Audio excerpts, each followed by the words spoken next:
Transcripts can be an extremely useful tool in the qualitative analysis of media files. In all qualitative analysis, and specifically in the context of data analysis in Transana, transcripts can serve a broader purpose than many researchers have realized. It is important to recognize that the act of transcription is an analytic act. A transcriber makes dozens, even hundreds of analytic decisions during the act of transcribing, choosing what to include and how to represent different types of content, what level of detail to reflect in a transcript, what to skip over and what to spell out in detail, even when it takes multiple passes to tease out the details of unclear and overlapping speech. The way I think about it, a transcript is a written record, any written record, which corresponds to the media file in some way. The media file, not the transcript, is your primary data, and the role of a transcript is to assist you in the analysis of that media data. When working directly with audio and video, it can be difficult to locate segments critical to your analysis. A transcript can serve as a kind of map to help you find the part of the media file that you're looking for. And just as there are many types of maps, there are also many types of transcripts. It is certainly possible to work with media data without any transcript.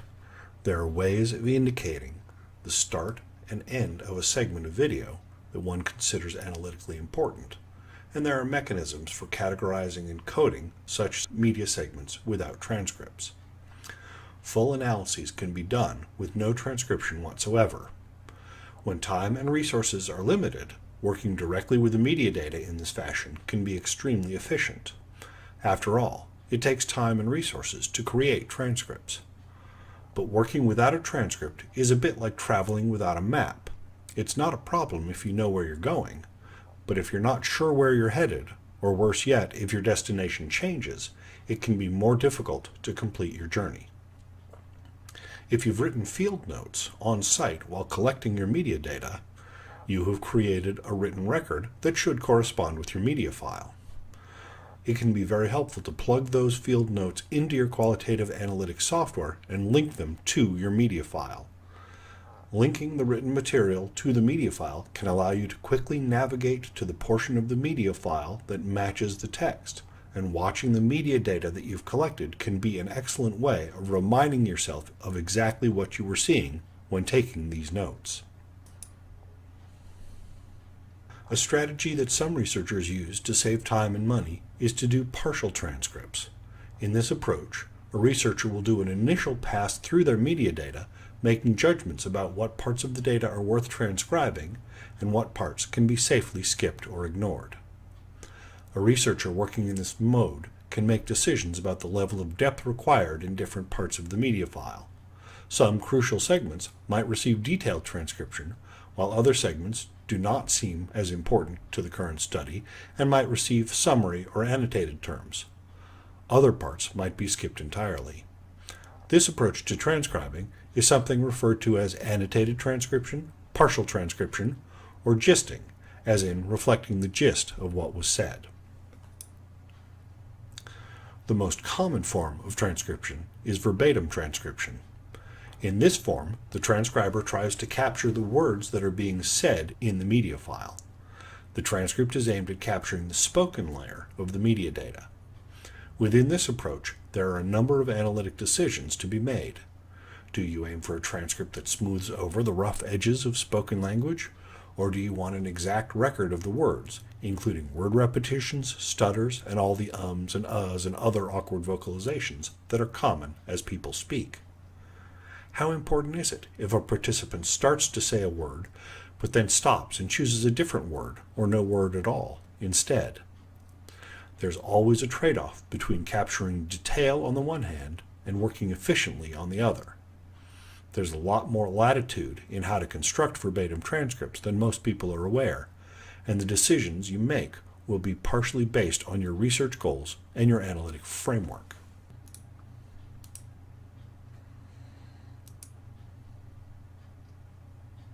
Another way some research projects use transcripts is to create translations. This can be particularly useful for second language learning and multilingual environments, especially when some of the researchers don't speak all of the languages captured in the media files. It is important to note, however, that translations cannot always convey what is being said in a word-for-word manner. The many nuances of language don't always translate seamlessly.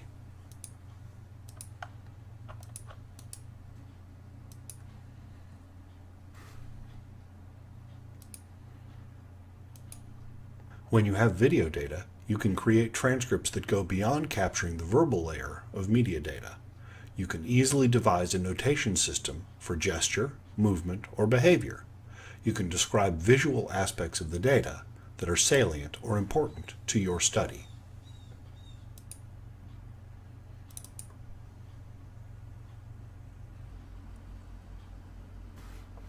And sometimes a very useful visual transcript can be created from screenshots of the video, as these screenshots easily capture visual elements of your media data that can be cumbersome to describe in words and difficult to locate in a media file or library otherwise.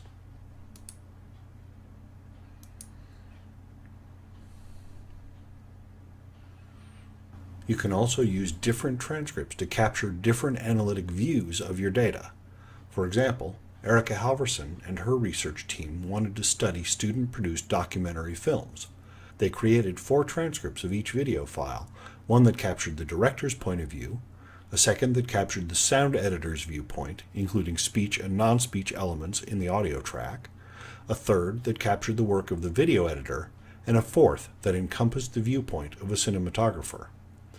By including all these transcripts using Transana's multiple simultaneous transcript capability, they were able to understand, document, and demonstrate a level of complexity and sophistication achieved by the students who produced these documentary films that would have been more difficult to comprehend and explain without these thematic transcripts, or even when considering only one thematic transcript at a time.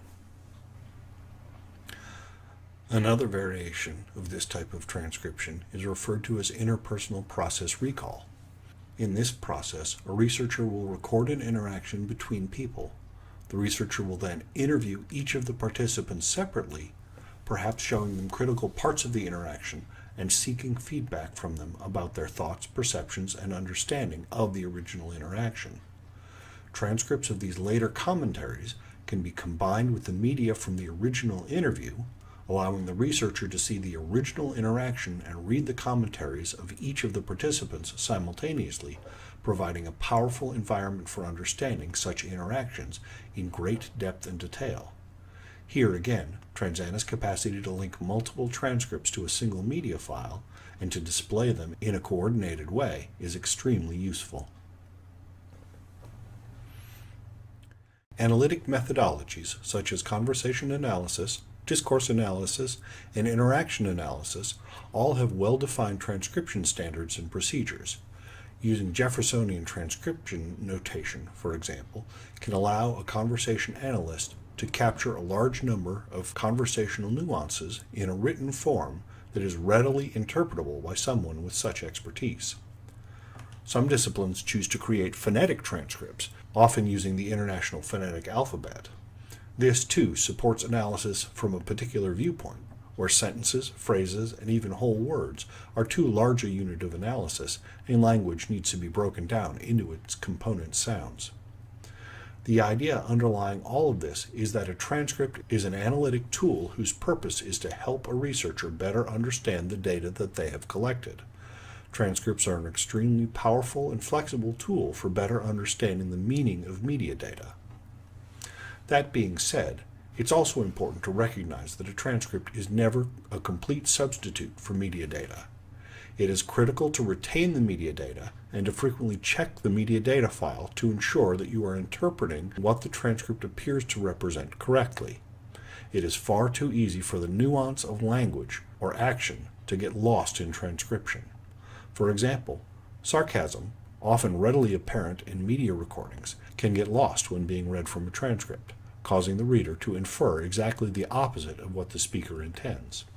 For that reason, Transana always keeps media files and transcript linked, and with a simple click or two, You can bring up the media underlying your transcription, selection, categorization, or coding. There's no better way to check the accuracy of your understanding than going back to the original media file. A transcript is a tool to help get you there, but should not be considered a complete substitute for the original media data.